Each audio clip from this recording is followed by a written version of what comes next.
स्वामी news के सभी दर्शकों का हार्दिक स्वागत, अभिनंदन। आज के इस योग व स्वास्थ्य नामक कार्यक्रम में आप सभी को दीपावली की हार्दिक शुभकामनाएं, मंगल कामनाएं। और इस दीपावली के पावन पर्व पर आज तीसरा दिन है।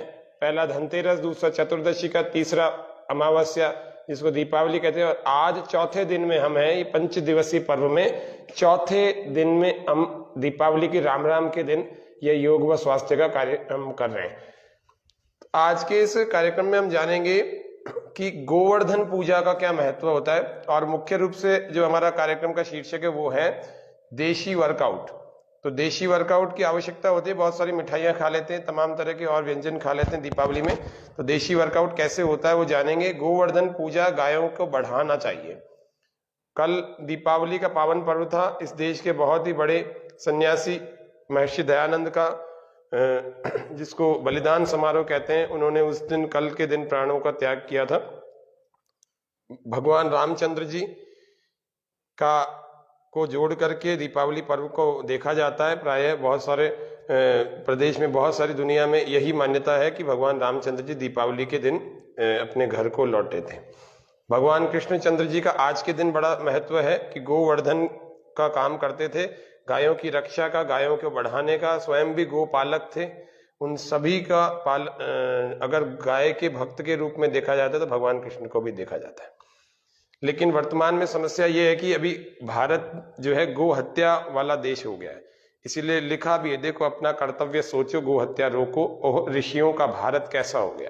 तो भगवान रामचंद्र जी हो, चाहे अन्य ऋषि हो, अन्य और भी लोग हो, तो जैसे देखो अभी वर्तमान में कितनी गायों की स्थिति बिगड़ी हुई है, कैसे।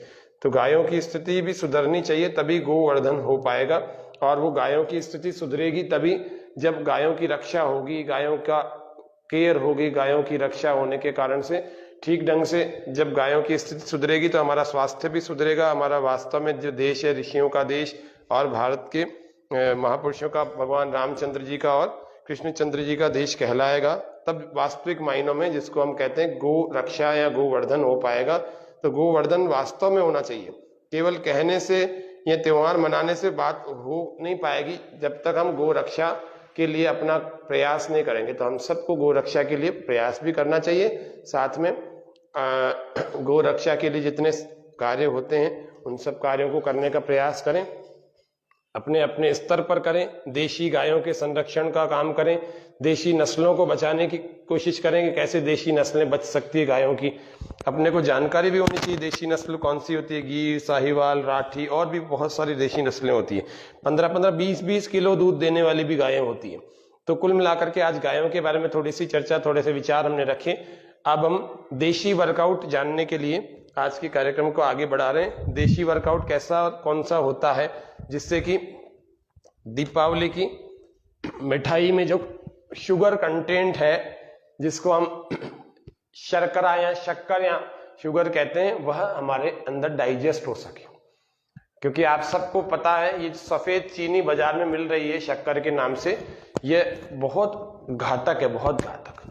और इसी की चाशनी बना करके मिठाई वाले भी और हम सब भी, आप सब भी घरों में करते हैं, इसी की चाशनी बना करके अपने मीठे व्यंजनों में डालते हैं।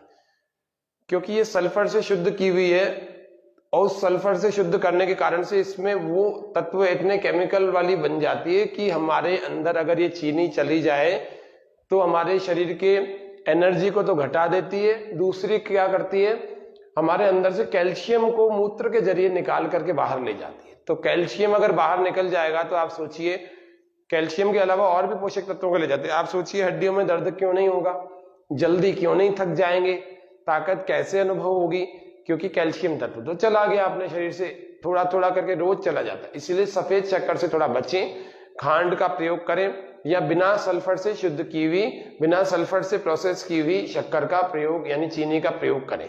ऐसी मिल जाती है बाजार में। कहने का मतलब इतना है कि आज के कार्यक्रम में हम देशी वर्कआउट जानेंगे, क्योंकि दीपावली की राम है। दीपावली की राम सबके लिए आरामदायक होती है, आरामदायक होनी चाहिए, लेकिन थोड़ा सा देशी वर्कआउट अवश्य करें। क्योंकि आप जगह जगह जाएंगे या लोग आएंगे आपके पास, तो आप मीठा अवश्य खाएंगे।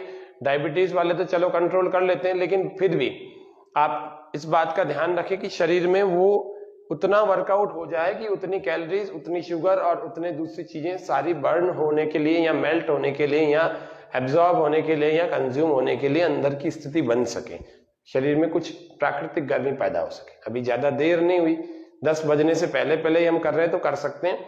आप सभी लोग हमारे साथ लाइव बने हुए हैं, आप सभी कर सकते हैं साथ में। पहले मंत्र बोलेंगे, फिर उसके बाद प्रारंभ करते हैं। ओम भूर्भुवस्वः तत्सवितुर्वरेण्यं भर्गो देवस्य धीमहि धियो यो नः प्रचोदयात्। ओम स्वस्ति स्वस्ति स्वस्ति। दीपावली की सभी को राम राम और दीपावली की हार्दिक शुभकामनाएं। आज दीपावली का चौथा दिवस है। इस चौथे दिवस में हम देशी वर्कआउट जानेंगे, देशी वर्कआउट कैसे होता है। सबसे पहले जो पारंपरिक दंड बैठक होती है, उस पारंपरिक दंड बैठकों को ही प्रथम दंड को हम जान रहे हैं।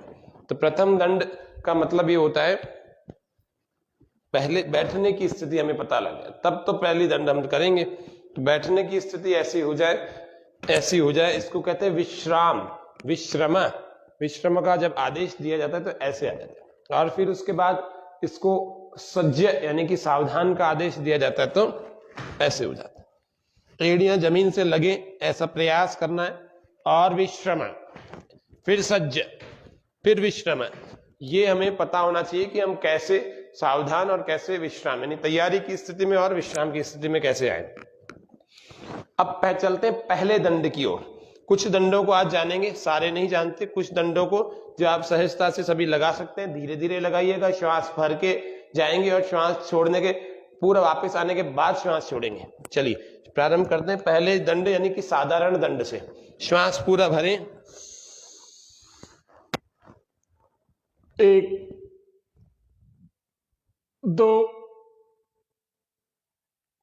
3, श्वास बाहर, फिर श्वास भरें, 1 2 3, फिर श्वास भरें।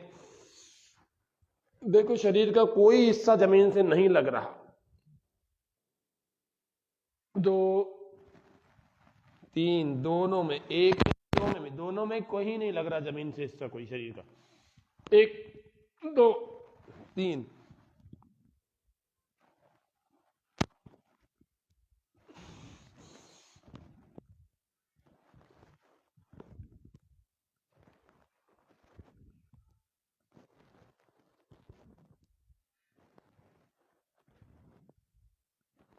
तक गए।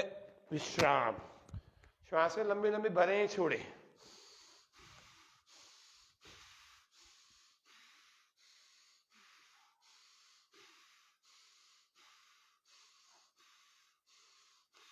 ऐसे ये प्रथम दंड का अभ्यास। अब हम चल रहे हैं दूसरे दंड में, द्वितीय दंड, जिसको हम सर्प दंड कहते हैं। तो सर्प दंड को जानने के लिए वापस एक बार विश्राम में आ जाए, फिर तैयारी की स्थिति में जब हम आएंगे तो तैयारी की स्थिति के लिए वैसे ही सज्ज। थोड़ा पैरों में फासला रख सकते हैं, थोड़ा सा, बहुत सारा नहीं। श्वास पूरा भरेंगे, अंदर रोकेंगे, 3 बार सांप की तरह, सर्प की तरह 3 बार उठेंगे। 1 2 3, वापस।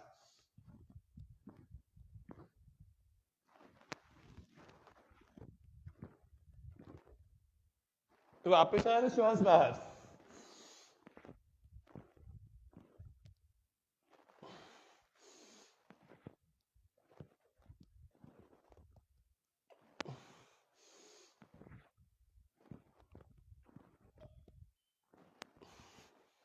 थोड़ा वर्कआउट अवश्य करें, क्योंकि मिठाइयाँ बहुत खाते हैं। मिठाई खाने वाले व्यक्ति विशेष ध्यान रखें। हाँ, वर्कआउट कर रहे हैं, देशी वर्कआउट कर रहे हैं, तो आप मिठाई निश्चिंत होकर खा सकते हैं। बहुत सारी नहीं, हानिकारक शक्कर वाली नहीं, चीनी वाली नहीं। ये हो गए 2 दंड, पहला साधारण दंड, दूसरा सर्प दंड। तीसरे दंड में चल रहे हैं जिसको हम कहते हैं वक्ष विकासक दंड। हाथों को ऐसे रखें, श्वास पूरा भरें, 1 2 3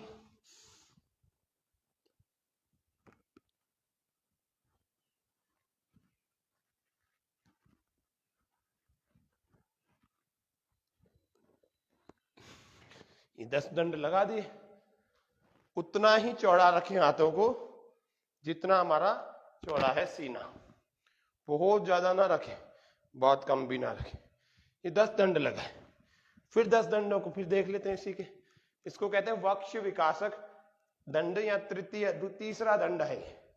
इसको थोड़ा और जूम कर देते हैं आपके लिए, थोड़ा और जूम करके दिखा रहे हैं ताकि और आपको स्पष्टता से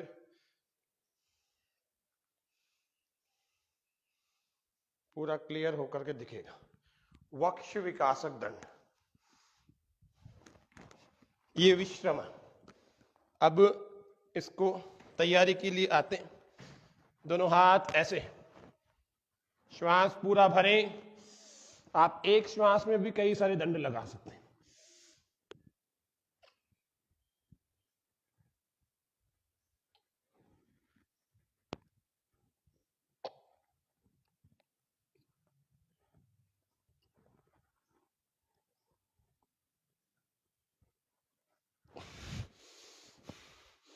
ऐसे लंबे लंबे श्वास भर लेंगे, एक श्वास में लगाए इसीलिए, नहीं तो आप हर श्वास में एक दंड लगा सकते हैं। कैसे हर श्वास में लगाएंगे?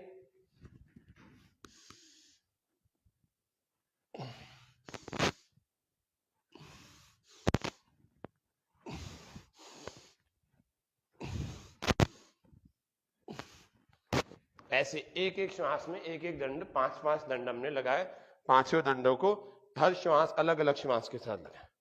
ये हुआ हमारा देशी वर्कआउट में 3 प्रकार के दंड। वक्ष विकासक दंड भी हो गया, और पहला हमारा साधारण दंड, दूसरा सर्प दंड भी हो गया। अब हम चलते हैं चौथे और 5वें दंड की ओर। चौथा 5वां दंड राम मूर्ति दंड और हनुमान दंड। राम मूर्ति दंड के लिए देखते हैं, पहला इधर से देख लेते हैं। राम मूर्ति दंड साधारण दंड की तरह ही थोड़ा थोड़ा होता है ये, लेकिन बिल्कुल स्पीड स्लो होती है और पूरा धीरे धीरे जाते, फिर वैसे ही धीरे धीरे वापस भी आते। ये हमें ध्यान रखना है, इस बात का विशेष ख्याल रखना है कि राम मूर्ति दंड हमें पूरा धीरे धीरे ही करना है। इसमें बल बहुत लगता है, और उस बल लगने के कारण से व्यक्ति को धैर्य रखना चाहिए, थोड़ी स्ट्रेंथ चाहिए इसमें। धीरे धीरे से करेंगे तो ये भी हो जाएगा। चलिए प्रारंभ करते हैं। राम मूर्ति दंड, चौथा दंड। दोनों हाथों को ऐसे जमा के रखें, इनको हिलाना नहीं, सीने के बराबर चौड़ाई में उनको रखना। श्वास पहले सावधान की स्थिति में, सज्ज की स्थिति में आते, श्वास पूरा अंदर भरें, अंदर ही रोकें।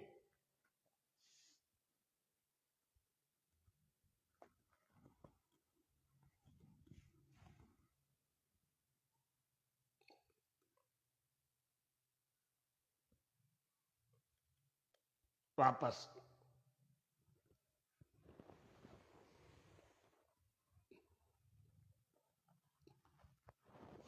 श्वास बाहर। ये हमारा हुआ राम मूर्ति दंड का एक अभ्यास। इसको हम मध्यम गति से, इसको हम तीव्र गति से कर सकते हैं। जिस चीज का अभ्यास हो जाए वो कर सकते हैं। ये फिर से देख लेते हैं इसको।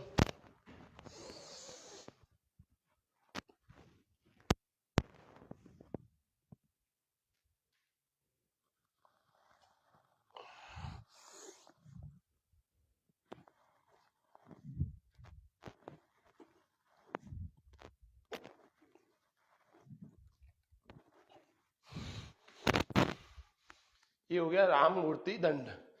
अब हम 5वें दंड, जो कि हनुमान दंड को कहता है, तो हनुमान दंड को देखेंगे। फिर वृश्चिक दंड और फिर मिश्र दंड। ऐसे आज 7 दंडों को हम देख लेते हैं। 7 दंडों को हमें कम से कम 7 दंड तो रोज लगाने चाहिए, क्योंकि जब तक पसीना नहीं बहेगा ना, तब तक विजातीय तत्व हमारे शरीर को बीमार करे हुए। तो इसीलिए आपको पूरा पसीना बहाना, जम करके पसीना निकले। कोशिश करें सुबह 8-9 बजे से पहले ही जितना भी जटिल व्यायाम है, कठिन व्यायाम है, थकाने वाला है, वह हो जाए। फिर भी अगर देर हो जाती है तो 10 से पहले हो जाए, लेकिन करना रोज है। मेटाबॉलिज्म अच्छा नहीं बनेगा तो पचेगा कैसे?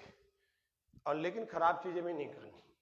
त्योहार में भी लोग उल्टी पुल्टी चीजें खा लेते हैं, तो थोड़ा बचना है। आपको स्वास्थ्य मिला है परमात्मा की कृपा से, इसको बचा के रखना है। चलिए 5वां अभ्यास दंड का हम देखते हैं, हनुमान दंड का। मैं इसीलिए बीच बीच में रुक करके आपको समझाता हूं, क्योंकि क्या होता है, लोग केवल योग को, प्राणायाम को सर्वे सर्वा मान लेते हैं, आहार पर ध्यान नहीं देते। तो आहार का आपको विशेष ध्यान रखना है। अगर आहार उल्टा पुल्टा करेंगे तो व्यायाम से उतना लाभ नहीं हो पाएगा जितना आप सोच रहे हैं। तो चलिए 5वां अभ्यास हनुमान दंड का। श्वास पूरा भर के एक पैर को उसी तरफ वाले हाथ के पास लाना है, दंड, और वापस श्वास बाहर।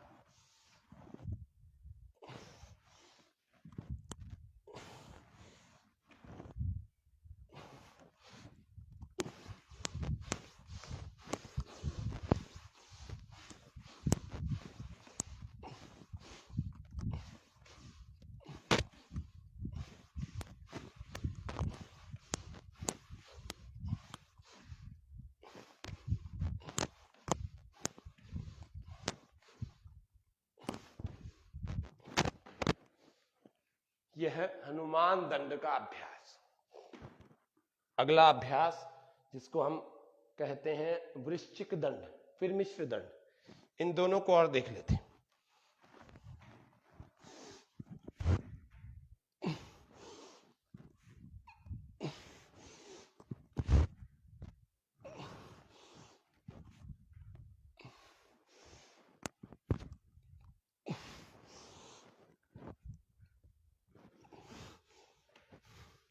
दंडों से जिस व्यक्ति का मोटापा है ना, वह भी धीरे धीरे दूर हो जाता है। मोटापा यानी मोटे लोग, ऐसे मोटे जो अपने फैट को मेल्ट करना चाहते हैं, बर्न करना चाहते हैं, और बर्न करने के जो इच्छुक हैं वे सभी दंडों का नियमित अभ्यास करें। ऐसा नहीं है कि कोई पतला व्यक्ति वही कर सकता है, सभी कर सकते हैं और करना चाहिए। गोवर्धन पूजा, आज आपको गायों की महत्व और उसके बारे में बताई, उसकी स्थिति, और आप सब लोग जानते भी हैं। अगला अभ्यास मिश्र दंड। बलवान होंगे तो गायों की रक्षा कर पाएंगे, अच्छी नीतियां होंगी तो गायों की रक्षा कर पाएंगे, शौर्य पराक्रम होगा तो गायों की रक्षा, गायों को बढ़ा सकेंगे। तो मिश्र दंड अगला अभ्यास, आज का 7वां और अंतिम अभ्यास मिश्र दंड। श्वास भर के दंड लगाएं, वापस उसी में वापस भी आ जाए, श्वास बाहर छोड़ दें।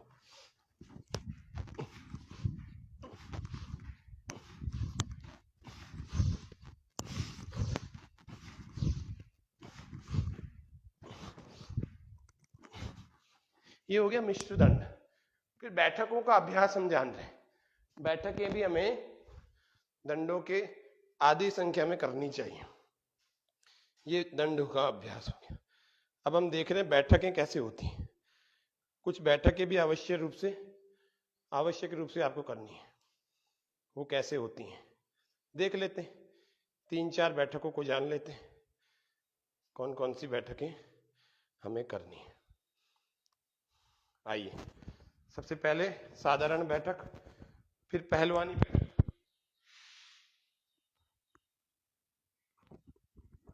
तीसरी आगे कूद, चौथी राम मूर्ति, और 5वीं हनुमान बैठक। ये 5 बैठकें भी देख लेते हैं।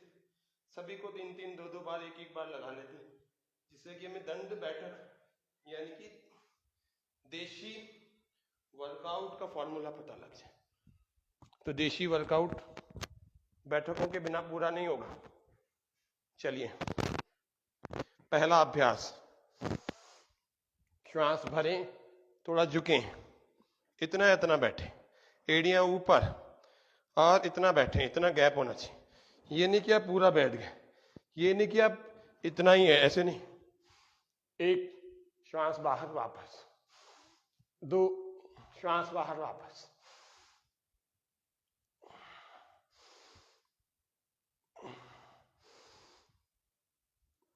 ये साधारण बैठक, इसमें थोड़ी ज्यादा देर भी रुक सकते हैं, ऐसे।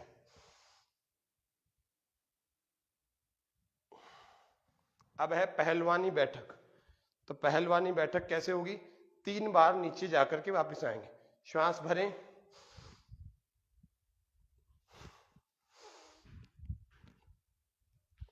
प्रसन्नता के साथ करें।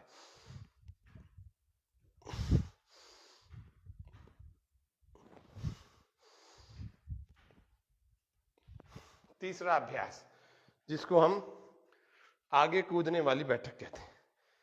चलिए प्रारंभ करते हैं। श्वास पूरा भर के, मुठ्ठियां बंद, श्वास पूरा भर के आगे जाएंगे, थोड़ा रुकेंगे, वापस आ जाएंगे।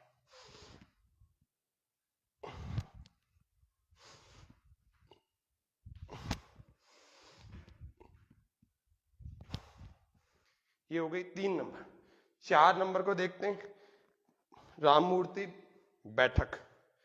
जैसे दंड हुई थी वैसे ही, पैरों में 4-6 इंच का फासला, यानी कि थोड़ा सा गैप। श्वास पूरा भरते हुए जाए, ऐसे ये पूरा भर लिया, अब धीरे धीरे नीचे जा रहे, अंदर रोकें श्वास, धीरे धीरे ऐसे बैलेंस बनेगा। फिर वापस भी आए धीरे धीरे, जब पूरा वापस आ जाए श्वास छोड़ देंगे। चलिए फिर से करते हैं।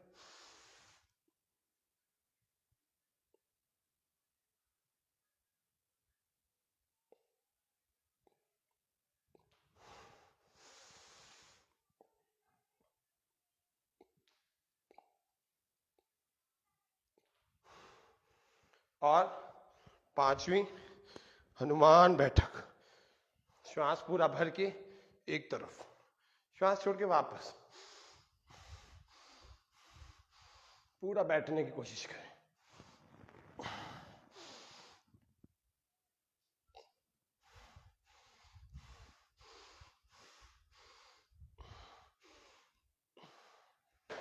इतना देशी वर्कआउट अवश्य करें। ये दीपावली का पावन पर्व, सभी मिठाइयों को आपको ये देशी वर्कआउट डाइजेस्ट करवा देता है। आपको नुकसान नहीं होगा मिठाई का, ये ध्यान रखना। सभी देशी व्यायाम जो करता है उस सभी का स्वास्थ्य बहुत अच्छा रहता है।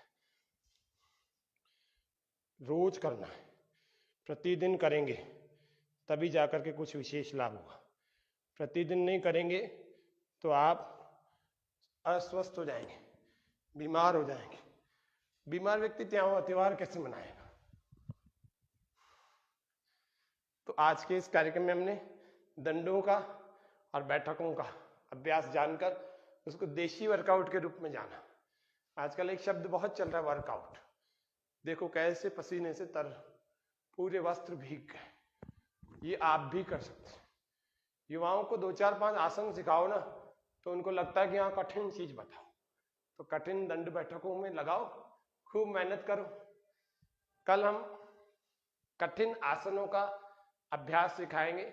जो भी लोग कठिन योगासन सीखना चाहते हैं वे सभी लोग कल के कार्यक्रम में जुड़ें और कठिन योगासनों को कैसे किया जाता है कल हम 4-5 योगासन सिखाएंगे। फिर इसके दंड बैठकों के बाद हमें भस्त्रिका और अनुलोम विलोम का अभ्यास करना चाहिए। हाथों को ऐसे रखकर ध्यान मुद्रा में घुटनों पर रखें हाथों को, और श्वास पूरा गहरा भरते हुए धीरे धीरे पूरा गहरा भरें, और श्वास को गहरा भरें, गहरा ही बाहर छोड़ें, और फिर भस्त्रिका का अभ्यास करें। आंखें कोमलता से बंद कर लेंगे।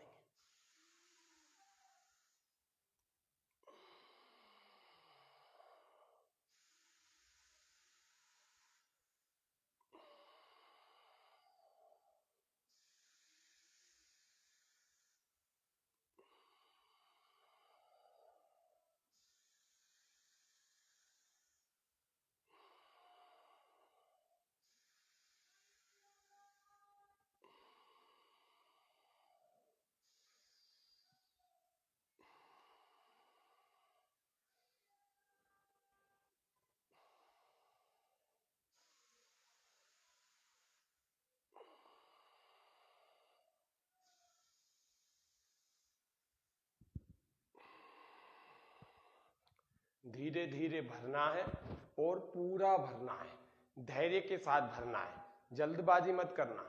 गहरा लंबा श्वास भरते रहे भस्त्रिका में।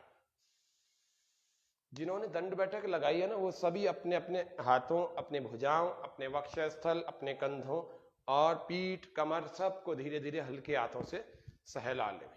जिन्होंने बैठकें लगाई है वे अपनी भुजाओं, अपनी जंघाओं को, अपनी पिंडलियों को, अपनी टांगों को धीरे धीरे हल्की हल्की मसाज देकर के सहला ले। दंड बैठकों के इस बात का सामान्य नियम होता है कि थोड़ा सा टहला जाए, बैठा या लेटा न जाए। लेकिन चूंकि हम योगाभ्यास प्राणायाम आदि भी कर रहे हैं, तो अभी थोड़ा सा योगाभ्यास प्राणायाम करके फिर हम सभी अपने अपने 2-3 मिनट के लिए टहल लेंगे। तो भस्त्रिका प्राणायाम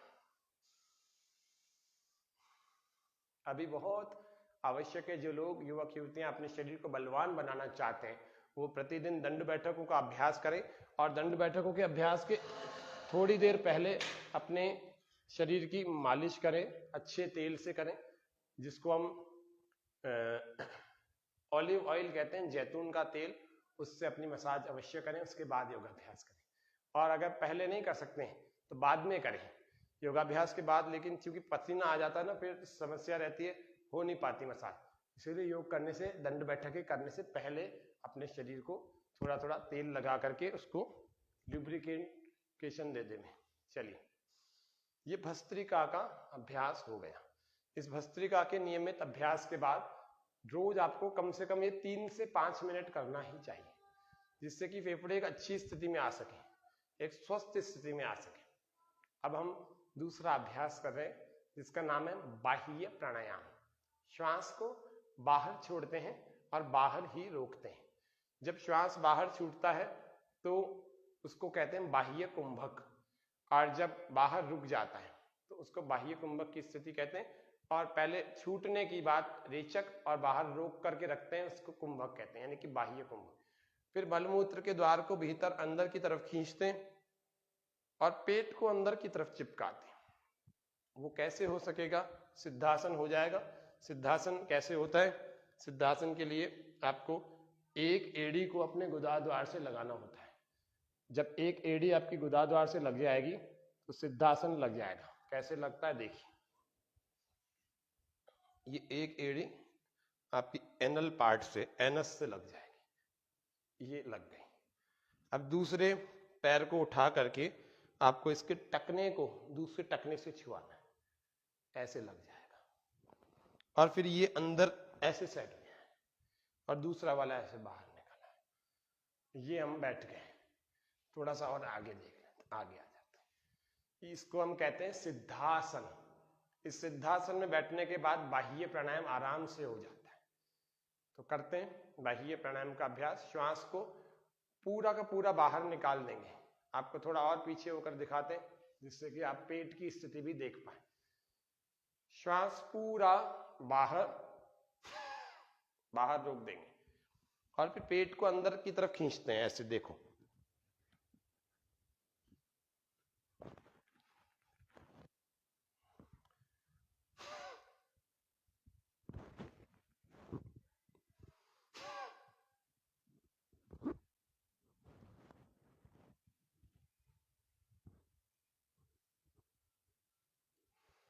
बाह्य में तो केवल ये अंदर खिंचा हुआ रहेगा। फिर श्वास भर करके रिलैक्स हो जाएंगे। फिर श्वास बाहर बाहर फेंके, बाहर रोके और मलमूत्र के द्वार को अंदर खींचे, मलेंद्रिय को ऊपर की तरफ खींचा करें और पेट को अंदर की तरफ चिपकाया करें, ऐसे।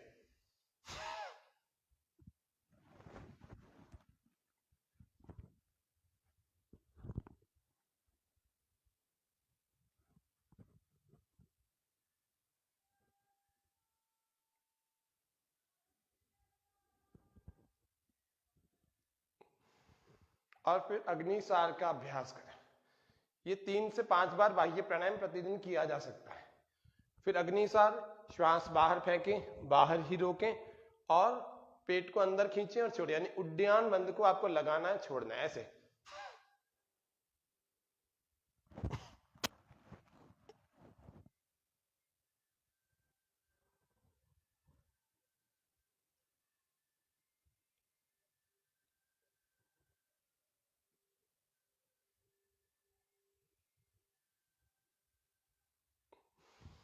ये अग्निसार का अभ्यास। इसके बाद हम प्रतिदिन अनुलोम विलोम नामक यौगिक प्रैक्टिस करें। अनुलोम विलोम नामक यौगिक प्रैक्टिस के बहुत सारे लाभ होते हैं, तो अनुलोम विलोम को देख रहे हैं कैसे करेंगे। अनुलोम विलोम का नियमित अभ्यास हमें करना चाहिए। चलिए प्रारंभ करते हैं।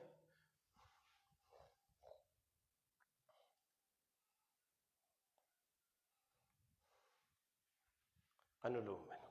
और फिर जो युवक युवतियां विदेशी वर्कआउट करते हैं उनको अभ्यंतर का भी अभ्यास करना चाहिए। पहले हम अनुलोम विलोम देख लेते हैं। हाथ के ये दो हिस्से काम आएंगे, बीच की दो उंगलियों वाला और एक अंगूठे वाला। राइट को यानी कि दाईं नासिका को बंद कर लेंगे, सूर्य स्वर को बंद कर लेंगे, यानी कि पिंगला नाड़ी को बंद कर लेंगे। लेफ्ट वाले से अंदर जितना भी श्वास हमारा भरा हुआ है, लेफ्ट वाले से इसको बाहर निकाल देंगे ऐसे, फिर इसी से भरेंगे।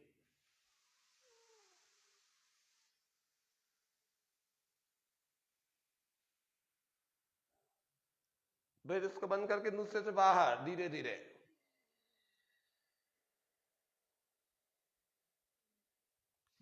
फिर इसी से जिससे छोड़ा है फिर इससे भरेंगे।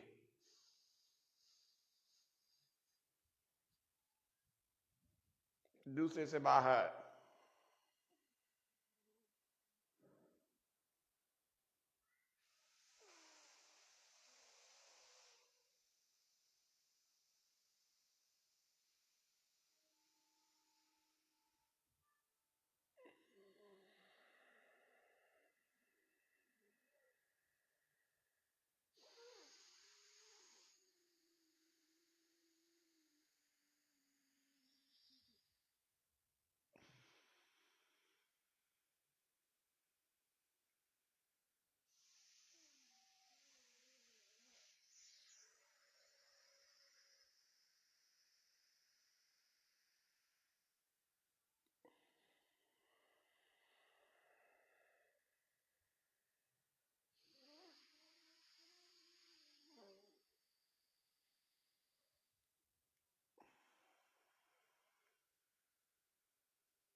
अंत भी ऐसे करेंगे, दाईं नासिका से भर लेंगे राइट से,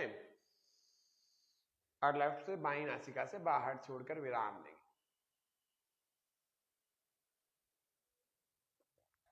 ये अनुलोम विलोम का अभ्यास हमारा पूर्ण हुआ। अब हम करते हैं अभ्यंतर प्राणायाम। अभ्यंतर प्राणायाम के बाद आज के कार्यक्रम को हम विराम देंगे। अभ्यंतर प्राणायाम कैसे किया जाता है?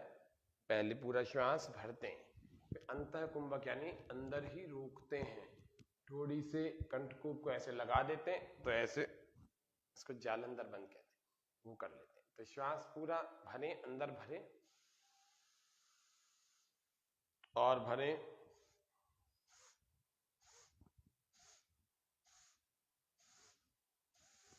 भरते जाएं, एक्स्ट्रा एफर्ट्स लगाएं, भरते जाएं।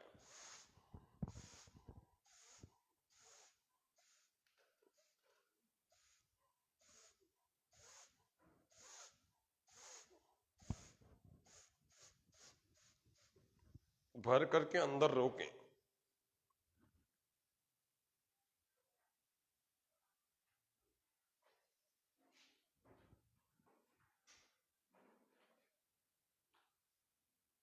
और यथा सामर्थ्य रोक करके और फिर दाईं नासिका को बंद करके बाएं से बाहर छोड़ दें।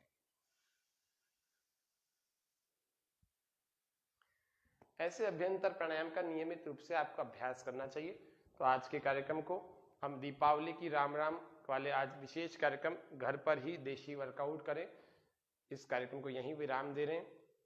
और आप सभी को दीपावली की पुनः बहुत बहुत शुभकामनाएं। इस 5 दिवसीय पर्व की आप सबको दीपावली की बहुत बहुत राम राम। और हम कल फिर मिलेंगे, कठिन योगासनों के अभ्यास सिखाएंगे, आपको प्रशिक्षण देंगे। जो कठिन योगाभ्यास सीखना चाहते हैं वे भी, और जो साधारण रूप से और भी अन्य रोगों से ग्रस्त हैं उनको भी बहुत सारी टिप्स देने के लिए कल के कार्यक्रम में हम पुनः उपस्थित होंगे। शांति पाठ के साथ आज के कार्यक्रम को पूरा कर रहे हैं। ओम शांति शांति शांति, सर्वेभ्यो नमः। ओम।